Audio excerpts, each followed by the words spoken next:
Shalom, सबको जय मसीह की। प्रभु यीशु मसीह के नाम से परमेश्वर का धन्यवाद करते हैं कि परमेश्वर ने एक और बार मुझे आपके बीच में आने का अवसर दिया।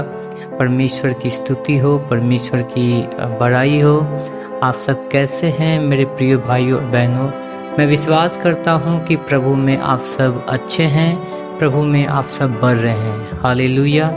परमेश्वर की स्तुति हो, परमेश्वर की बड़ाई हो। हालेलुया। जैसे कि पिछले वीडियो में आप लोगों ने देखा कि मैंने आप लोगों से प्रार्थना रिक्वेस्ट दिया था कि आप लोग प्लीज़ कृपया करके आप लोग इज़राइल के लिए प्रार्थना करें, क्योंकि आज इज़राइल का कंडीशन बहुत ही एक प्रकार से क्रिटिकल हो रहा है। इस युद्ध के बीच में परमेश्वर अपनी प्रजा की रक्षा करे, परमेश्वर अपने लोगों की रक्षा करे। तो मेरा विश्वास है कि आप लोगों ने निरंतर इज़राइल देश के लिए और वहाँ के नागरिकों के लिए और तमाम इस युद्ध की शांति के लिए आप लोगों ने प्रार्थना किया, मैं विश्वास करता हूँ। हालेलुया। तो मेरे प्रिय भाइयों और बहनों, आज का एक विषय है और वो विषय परीक्षा से रिलेटेड है कि परीक्षा के विषय में आज हम लोग थोड़ा सा देखेंगे, सीखेंगे कि परीक्षा हमारे जीवन में क्यों आता है। हालेलुया। परीक्षा हमारे जीवन में क्यों आता है, तो इस विषय में हम लोग देखेंगे। सबसे पहला विषय है, एक व्यक्ति परीक्षा में कैसे पढ़ता है। हालेलुया। एक व्यक्ति परीक्षा में कैसे पढ़ता है। तो मेरे प्रियो, आप लोगों को मैं बाइबल से एक आयत निकालने के लिए कहूँगा, एक वचन निकालने के लिए कहूँगा, और वो वचन है याकूब की पत्री, उसका 1 अध्याय 14 और 15 वचन। याकूब की पत्री 1 अध्याय उसका 14 और 15 वचन। तो मैं आप लोगों के लिए यहाँ पे पढ़ता हूँ। यहाँ पे लिखा है, परंतु प्रत्येक व्यक्ति अपनी ही अभिलाषा से खींचकर और फंसकर परीक्षा में पड़ता है। फिर अभिलाषा गर्भवती होकर पाप को जनती है, और पाप जब बढ़ जाता है तो मृत्यु को उत्पन्न करता है। हालेलुया। मेरे प्रियो, यहाँ पे याकूब साफ साफ इस बात को बताता है कि एक व्यक्ति पाप में कैसे पड़ता है। एक व्यक्ति के पाप में पड़ने के पीछे का जो कारण है वो है अभिलाषा, वो है लालच, वो है लोभ। जब लालच में, लोभ में व्यक्ति आता है तो तभी वो क्या करता है, किसी भी चीज़ के प्रति लालच आ जाना, लोभ आ जाना, जिसके कारण वो व्यक्ति उस चीज़ को हासिल करने के लिए, उस चीज़ को पाने के लिए जद्दोजहद करता है और किसी भी हालात में उन चीज़ों को पाना चाहता है। और इस हालात में, इस कंडीशन में वो क्या सही कर रहा है, क्या गलत कर रहा है, उनको उस बात को उनके सामने रखने से भी उनको समझ में नहीं आता है, क्योंकि वो हमेशा उन चीज़ों को पाने की कोशिश करता है। हालेलुया। उसमें से विशेष करके जो अभिलाषा यहाँ पे जो बातें कर रहा है कि अभिलाषा से खींचकर और फंसकर परीक्षा में पड़ता है, तो कुछ ऐसे बाइबल से अभिलाषा जो आज के समय में ज़्यादातर लोग जिन बातों पर फंस रहा है, उनके विषय में थोड़ा सा हम लोग देखेंगे। और देखेंगे कि पहला तीमुथी उसका 6 अध्याय उसका 8 से लेके 10 वचन में क्या कहता है। तीमुथियुस को पौलुस यहाँ पे क्या कहता है। यहाँ पे कहता है, पहला तीमुथी 6 अध्याय 8 से 10 वचन। यहाँ कहता है, यदि हमारे पास खाने और पहनने को हो तो इन्हीं पर संतुष्ट करना चाहिए, पर जो धनी होना चाहते हैं वे ऐसी परीक्षा और फंदे और बहुत सी व्यर्थ और हानिकारक लालसाओं में फंसते हैं, जो मनुष्यों को बिगाड़ देती है और विनाश के समुद्र में डुबा देती है। क्योंकि रुपए का लोभ सब प्रकार की बुराइयों की जड़ है, जिसे प्राप्त करने का प्रयत्न करते हुए बहुतों ने विश्वास से भटककर अपने आप को नाना प्रकार के दुखों से छलनी बना लिया है। हालेलुया।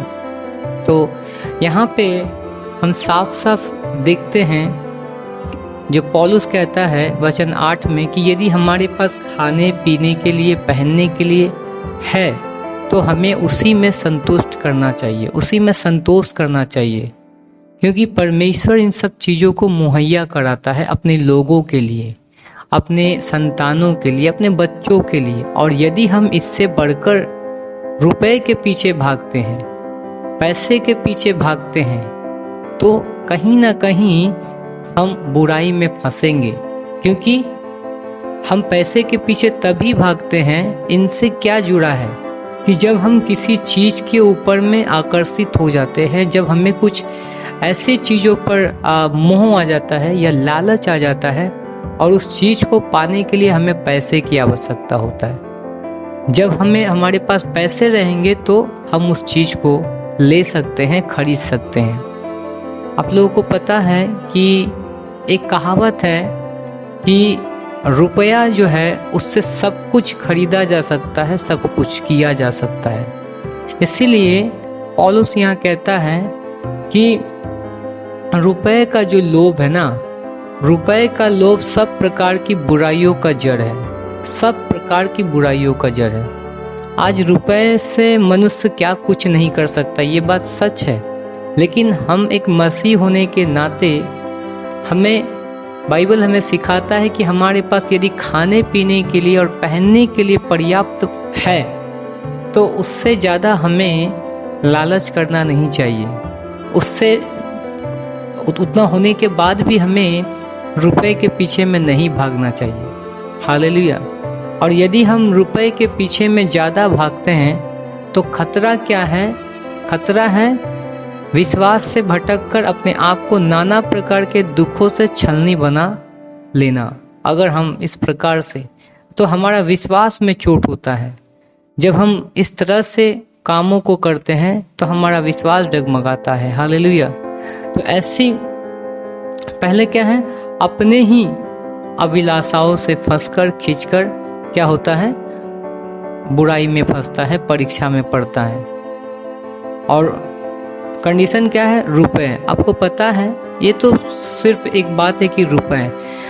बाइबल में 10 आज्ञा में परमेश्वर ने कहा तू ना तो किसी की स्त्री पर लालच करना, ना किसी के जमीन जायदाद पर, धन दौलत पर लालच करना।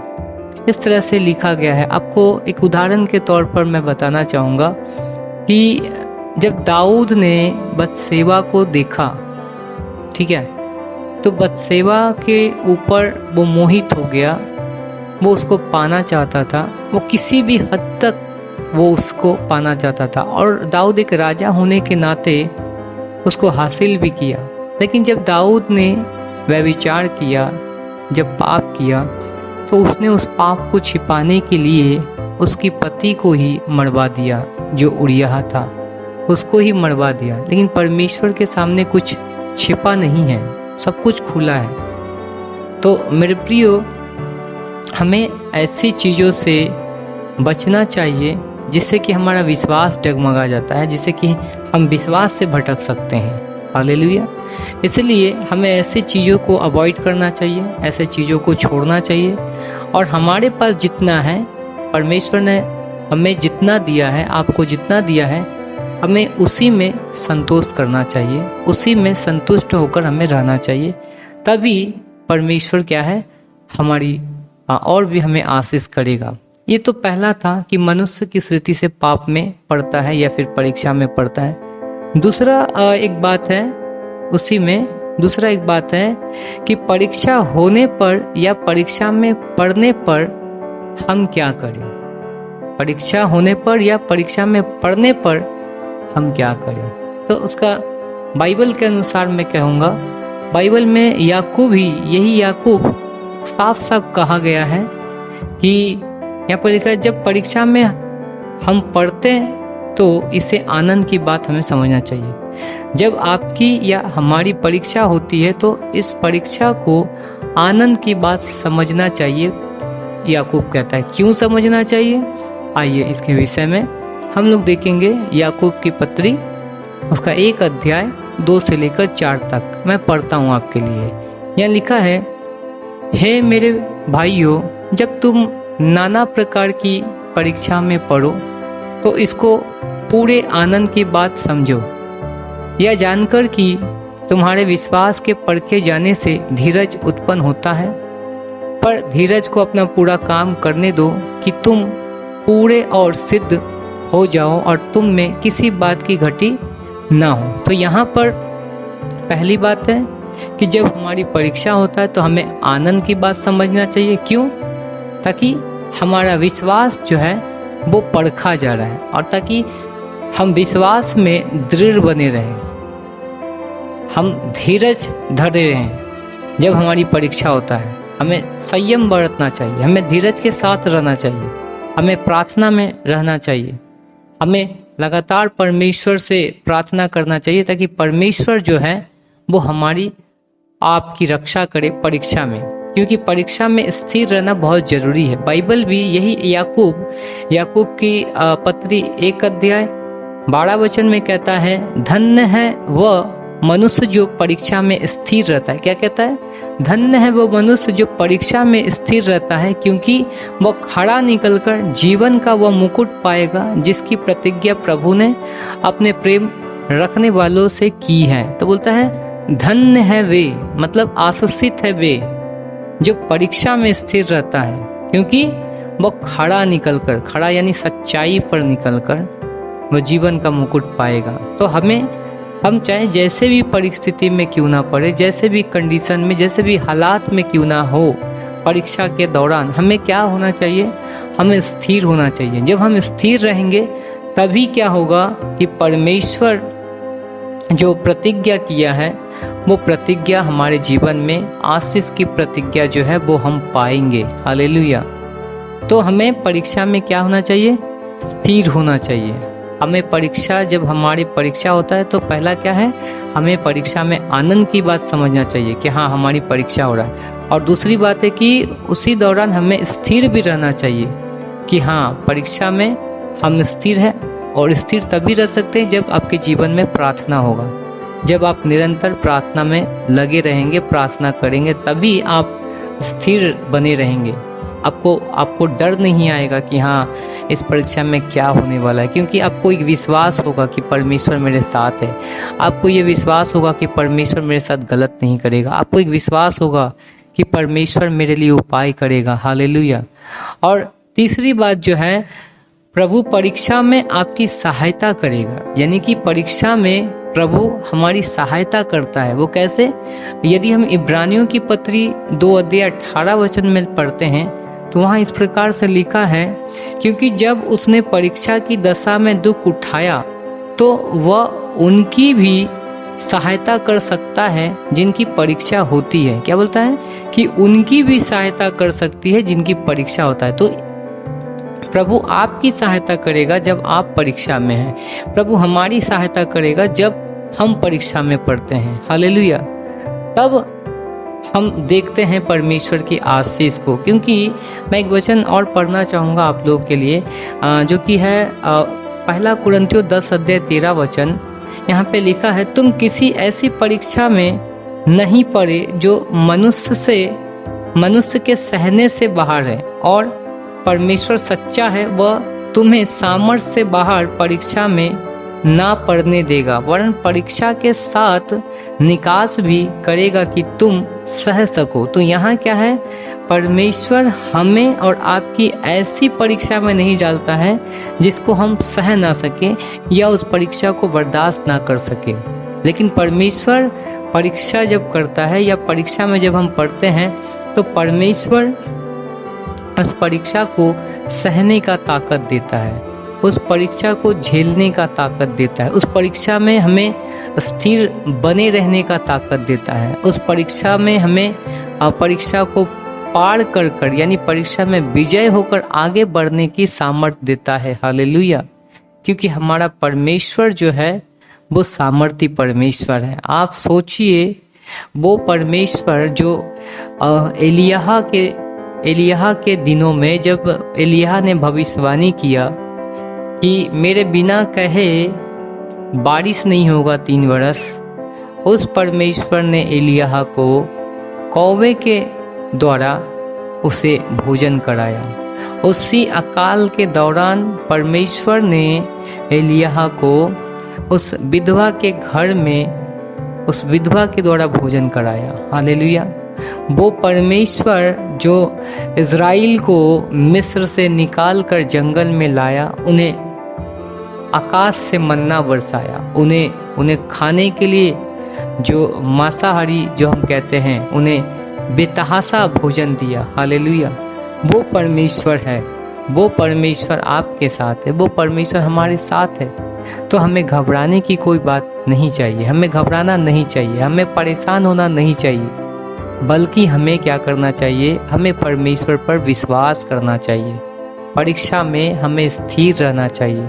जब हम परमेश्वर पर विश्वास करेंगे, जब हम परीक्षा में स्थिर रहेंगे, तभी हम परीक्षा से आगे निकलकर हम परमेश्वर की आशीष को देख पाएंगे। आप लोग, एक उदाहरण के तौर पर आप लोगों को मैं बताना चाहता हूँ, यदि कोई परीक्षा से भागता है तो वो जितना भी भाग ले, वो परीक्षा से भाग नहीं सकता। मेरे प्रियो, उदाहरण इस बात से है कि मान लीजिए आप अपने बच्चों को स्कूल में या कॉलेज में कहीं भी आप अगर पढ़ाते हैं, तो बच्चा पढ़ाई कर रहा है तो 2 महीना या 3 महीना या 6 महीने के दौरान बच्चे का टेस्ट होता है, बच्चे की एग्ज़ाम होता है, उसको परीक्षा लिया जाता है।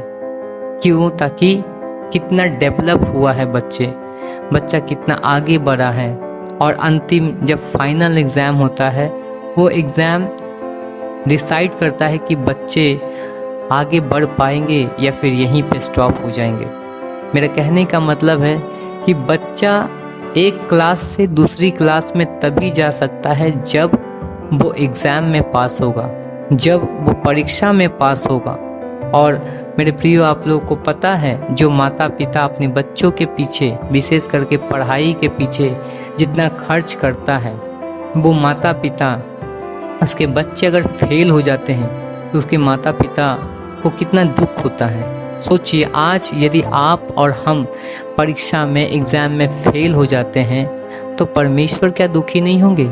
परमेश्वर भी दुखी होंगे। और उसी सेम टाइम अगर एक बच्चे पढ़ाई लिखाई कर जब वो पास होकर दूसरे क्लास में जाता है, तो उसके माता पिता कितना प्राउड फील करते, नहीं मेरे बेटे ने एग्ज़ाम में पास हुआ, मेरा बेटा एग्ज़ाम में पास होकर वो, मतलब हम लोग का जो मेहनत था, माता पिता जो मेहनत किया उसके पीछे जो पैसे खर्च किया, वो पैसा वेस्ट नहीं हुआ, बर्बाद नहीं हुआ। वैसे ही मेरे प्रियो, हमें समझना चाहिए, जब हम परीक्षा में पढ़ते हैं तो ये हमारी भलाई के लिए है, ये हमारे लिए है, ताकि हम उस टेस्ट से बाहर निकलकर, उस टेस्ट को पास कर हम आगे को बढ़ जाए, हम आगे को चलते रहें, ताकि हमारे जीवन में सिद्धता आ सके। हालेलुया। आपको पता है मेरे प्रियो कि जब हम लोग बाइबल को पढ़ते हैं तो अब्राहम के जीवन में एक ऐसा ही समस्या आ खड़ा होता है, जबकि परमेश्वर अब्राहम से कहता है कि अब्राहम, तू अपने इकलौते पुत्र को जिससे तू प्रेम करता है, उसको मोरिया पर्वत पर ले जाकर बलिदान कर।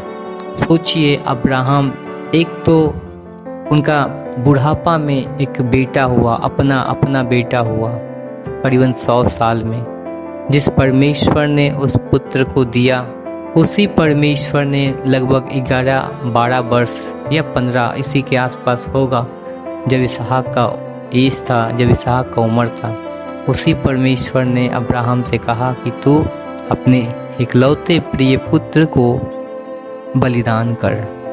मेरे प्रियो, देखिए अब्राहम का मन, देखिए अब्राहम का दिल। अब्राहम ने भागा नहीं, अब्राहम ने प्रश्न नहीं किया कि प्रभु क्यों आपने दिया और क्यों आप मुझसे ऐसे कठिन जो परीक्षा है आप मुझसे ले रहे हैं। नहीं पूछा, क्योंकि अब्राहम को विश्वास था कि जो परमेश्वर मेरे बुढ़ापे में संतान दे सकता है, वो परमेश्वर कुछ भी कर सकता है। हालेलुया। और वो अब्राहम परमेश्वर की बातों के अनुसार वो निकल गया अपने बेटे को बलिदान देने के लिए, बलिदान करने के लिए। और जब अब्राहम मोरिया पर्वत पर जाकर जब अपने बेटे इसहाक का बलिदान करने के लिए जा रहा था, तभी परमेश्वर ने अब्राहम से कहा, अब्राहम रुक जा, क्योंकि मुझे पता है क्योंकि तू परमेश्वर की आज्ञा को मानता है। हालेलुया। मेरे प्रियो, परीक्षा ये भी है कि परमेश्वर में टेस्ट करता है कि हम कितनी परमेश्वर की बातों को मानते हैं, हम कितने परमेश्वर की आज्ञाओं को मानते हैं। हालेलुया। न्यायों की जब आप किताब पढ़ेंगे, करीबन 2 अध्याय उसका 22 वचन जब पढ़ेंगे, तो वहाँ पे परमेश्वर ने इज़राइलियों से कहा था कि उसके पास आसपास के जो देश थे, कनान के आसपास में जो कनानी लोग थे, जो हित्ती लोग थे, ये लोग जो थे, ये सब इज़राइल का शत्रु था। और परमेश्वर ने उन लोगों से साफ साफ कहा कि मैं इन जातियों को इसलिए तुम्हारे बीच में रखा हूँ ताकि इनके द्वारा मैं तुम्हारी परीक्षा कर सकूँ। क्योंकि उस दौरान जब न्यायों की पुस्तक 2 अध्याय 16 से 22-25 तक आप पढ़ेंगे तो आपको पता चलेगा कि यहोशू के जाने के बाद परमेश्वर उन लोगों के ऊपर में न्याय नियुक्त करता था, मतलब विचार करने वाला, न्याय करने वाला, जज करने वाला। और बाइबल कहता है कि वो लोग जो है, इज़राइली लोग जो थे, वो अपने जो न्याय करने वाले थे, जिसको परमेश्वर ने नियुक्त किया, उनकी भी नहीं मानते थे। और वो लोग अन्य देवी देवताओं की उपासना करते थे, जिसके कारण परमेश्वर ने उन लोगों को, उन जातियों को नहीं निकाला, बल्कि उनके बीच में ही रहने दिया कि देखें ये क्या करता है। और बाइबल में ये भी लिखा है कि परमेश्वर उन न्यायियों के हाथों से उनके शत्रुओं से लड़कर उनको छुड़ाता था, जो उनको लूटता था, उनको मारता था, पीटता था। लेकिन जैसे ही न्यायी फिर मरते थे, फिर ये लोग क्या करते थे, बिना, जैसे चरवाहे की भेड़ होते हैं, वैसे ही ये लोग बिना चरवाहे की भेड़ के समान ये लोग फिर मूर्ति पूजा में लग जाते थे। ये लोग फिर बाल देवताओं की उपासना करते थे, असेरा की उपासना करते थे ये लोग, और परमेश्वर को रिस दिलाते थे। परमेश्वर का क्रोध बाद में इन लोगों के ऊपर में भड़क जाता था। हालेलुया। मेरे प्रियो, जब भी आपकी परीक्षा हो या जब भी आप परीक्षा में पढ़े, याकूब के समान इस बात को आनंद का विषय समझिए कि नहीं, मेरी परीक्षा हो रहा है, मुझे परमेश्वर इसके बाद आशीष देने वाला है, मैं परमेश्वर की ओर से आशीष पाऊंगा। हालेलुया। तो हमें परीक्षा में क्या होना चाहिए?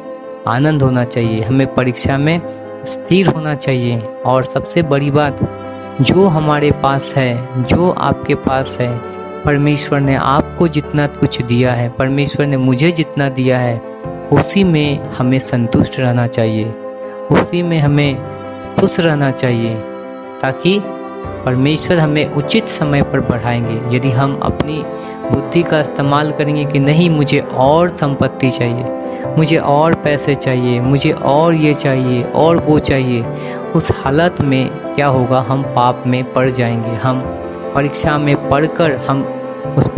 पढ़कर हम क्या कर बैठेंगे? पाप कर बैठेंगे।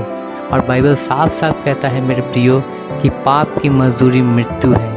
तो ऐसे पापों से अलग रहें, ऐसे पापों से दूर रहें, लालच से दूर रहें, भोग विलास से दूर रहें, लालसा से दूर रहें, जो कि पाप में गिरा सकता है, पाप में डाल सकता है। और जब आप पाप करते हैं तो परमेश्वर से आप अलग हो जाते हैं। बाइबल साफ साफ कहता है। मेरे प्रियो, मैं आप लोगों से यही निवेदन करूँगा कि जब भी या जैसे भी हालात हो, परीक्षा में आप निरंतर स्थिर रहें, प्रार्थना करें, परमेश्वर से कहें कि परमेश्वर मेरी सहायता करे, मेरी मदद करे, ताकि मैं इस परीक्षा से पार हो सकूं। हालेलुया। प्रभु की स्तुति हो आज के इस वचन से। परमेश्वर आप सबको आशीष दे। मेरे प्रियो, मैं कहना चाहूँगा कि आप लोग इस चैनल को सब्सक्राइब करें, लाइक करें और वचन को ज़्यादा से ज़्यादा शेयर करें, ताकि परमेश्वर और भी ऐसे भाई बहनों के जीवन में आशीष करे जो आज परीक्षा से गुजर रहे हैं। हालेलुया। परमेश्वर आप सबको आशीष दे। God bless you.